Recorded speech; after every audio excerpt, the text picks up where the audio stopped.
রাষ্ট্র সংস্কারের চ্যালেঞ্জ মোকাবেলায় সঠিক পথেই রয়েছে অন্তর্বর্তী সরকার। তাদের কার্যক্রম নিয়ে হতাশ নয় ট্রান্সপারেন্সি ইন্টারন্যাশনাল বাংলাদেশ টিআইবি। তবে জনগণের প্রত্যাশা পূরণে এ কার্যক্রমে আরও গতিশীলতা আনার তাগিদ দিয়েছে সংস্থাটি। সোমবার রাজধানী ধানমন্ডিতে সরকারের ১০০ দিনের পর্যবেক্ষণ তুলে ধরে টিআইবি নির্বাহী পরিচালক ডক্টর ইফতেখারুজ্জামান বলেছেন, দ্রব্যমূল্য নিয়ন্ত্রণ ও আইনশৃঙ্খলা পরিস্থিতি নিয়ন্ত্রণে ইতিবাচক ভূমিকা নেই সরকারের। সরকারের দায়িত্ব বাস্তবায়নে দ্রুত প্রয়োজনীয় কৌশল ও রোড ম্যাপ প্রণয়নের তাগিদও দেন টিআইবি নির্বাহী পরিচালক।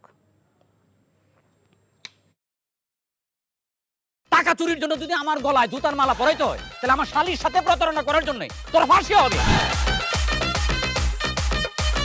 দুলা ভাই, আপনার তো ঘর জামাই বইলা একটা পরিচয় আছে, আমার তো তাও নাই। ছেলে রাজনৈতিক ফ্যামিলির মেয়ে হয়ে ওই কাজ করবে। যারে পাবো হারে পিটাবো, রক্তের নেশায় ধরছে, রক্তের নেশায়, কাঁচা রক্তের নেশায় ধরছে। তোমার এই পলিটিক্স আমার বাম পকেটে থাকে। তোদের বউরে ঝামেলা পাকাই। এই বেটাই, আমি তখন বিয়ে করিনি।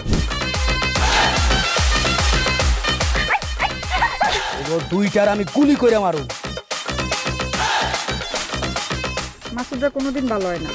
আপনার পোশাক আশাক দেখে কিন্তু আপনার তালুকদার বংশের লোক মনে হয় না আব্বা, আপনার মনে হয় যে আপনি ফকির বংশের লোক।